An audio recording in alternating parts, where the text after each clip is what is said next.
Hai minasang, kembali lagi dengan Pandai Kodoba. Pandai Kodoba adalah tempat minasang untuk belajar bahasa Jepang dan juga budayanya. Minasang, kita semua sepakat bahwa kehidupan pribadi atau privasi adalah salah satu hal yang sangat dijunjung tinggi di negara manapun. Salah satu negara yang juga menjunjung tinggi privasi seseorang adalah Jepang, di mana bahkan banyak peraturan baik tertulis ataupun tidak untuk menjaga privasi masyarakatnya.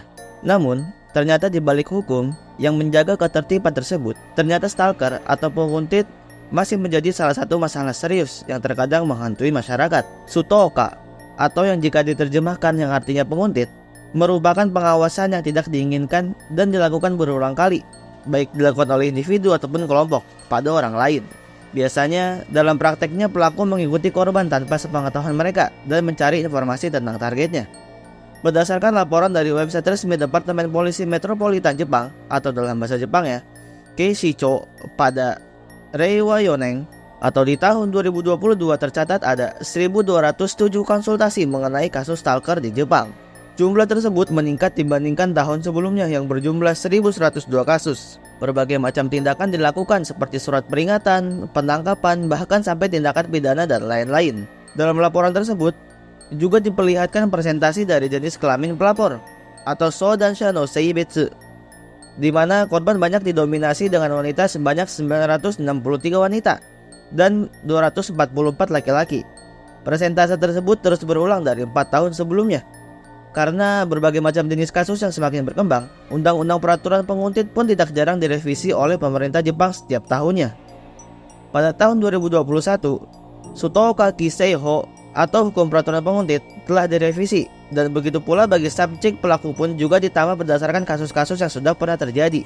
Lalu apa saja isi peraturan tersebut? Pandai Kodoba sudah menyiapkan beberapa subjek tambahan bagi pelaku penguntit yang diharapkan bisa bermanfaat bagi minasang. Mari kita simak video ini sampai habis ya minasang. Perilaku Tsukimatoi atau yang artinya penguntit biasanya dilakukan dengan cara mengikuti targetnya secara diam-diam atau mencari informasi pribadi seperti tempat tinggal, jadwal sehari-hari maupun kontak pribadi. Perilaku ini didasari oleh perasaan suka, cinta, bahkan juga tidak sedikit kasus yang berdasarkan rasa benci, dendam atau tidak suka dengan target. Oleh karena itu, dalam peraturan mengenai penguntit telah diatur 8 subjek stalker yang bisa minasang laporkan jika mengalaminya kepada Kesatsu atau polisi. Yang pertama, Tsukimatoi, Machibuse, Oshikake, dan Urotsuki, yang artinya menguntit, penyergapan, tidak diundang, atau berjalan-jalan di sekitar. Subjek pertama atau perilaku yang banyak dilakukan oleh pelaku stalker dan biasanya dilakukan dengan kurun waktu yang konsisten. Konsisten ini bisa merujuk pada perilaku seperti mengikuti minasang di sepanjang jalan, selalu menunggu di rute perjalanan, atau bahkan berjalan di sekitar rumah, kantor, dan sekolah. Bahkan, sampai parahnya lagi bisa sampai memasuki properti dan tempat beraktivitas minasang. Subjek yang kedua, Kanshiteiru to sugeru, yang artinya mengatakan seperti sedang mengintai. Keadaan subjek ini adalah kondisi di mana minasang seperti sedang diperhatikan dari jauh atau menjadi korban pengintaian. Perilaku ini biasa terjadi seperti kasus mengirimkan pesan kepada korban melalui email, pesan maupun telepon seakan-akan mengetahui apa yang dilakukan oleh korban. Bahkan penguntit bisa tahu pakaian yang digunakan, makanan yang dikonsumsi, bahkan mengucapkan Okaeri nasai, yang berarti selamat datang di rumah. Walaupun sebenarnya kita tidak tahu di mana posisi pelaku. Cukup mengerikan ya minasang. Subjek yang ketiga, Menkai kosei nado no yokyu, atau yang artinya permintaan untuk bertemu kencan dan lain-lain. Permintaan pelaku kepada korban untuk berjalan bersama atau sekedar kegiatan lainnya yang mengharuskan mereka bertemu secara tatap muka. Terkadang, banyak dari pelaku perilaku ini adalah orang asing dan ingin berkenalan dan memiliki rasa terhadap korban. Sayangnya, banyak dari korban walaupun korban menolak, pelaku akan terus meneror melalui pesan ajakan yang tidak berhenti-henti dan akhirnya terus mengganggu korban. Subjek yang keempat, Rambona Gendo atau ucapan kekerasan. Perilaku dari stalker yang mengucapkan kata-kata kasar atau mengganggu korban dengan menghasilkan suara-suara yang tidak pantas, seperti klakson mobil di depan rumah atau yang lain-lain. Perilaku ini banyak dilakukan oleh pelaku yang memiliki rasa benci atau dendam kepada korban, baik mantan pacar, orang tidak waras, dan juga orang lainnya.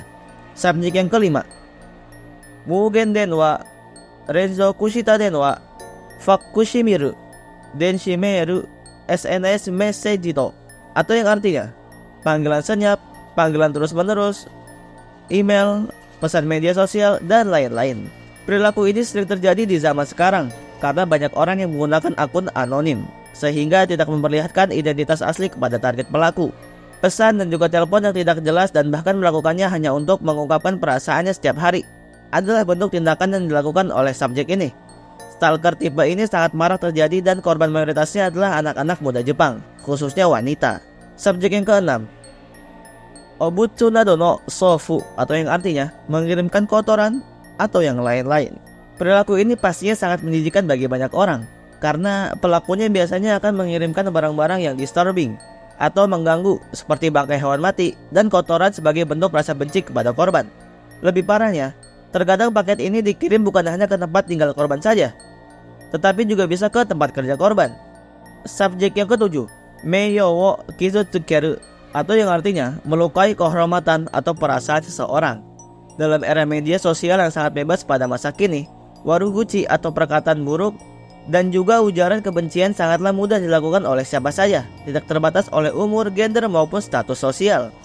Dalam kasus stalker di Jepang, biasanya pelaku akan membuat kiriman serta uwasa atau rumor di media sosial atau media lainnya yang merusak reputasi korban dengan cara menyebarkan kabar hoax atau fitnah yang ditunjukkan kepada korban.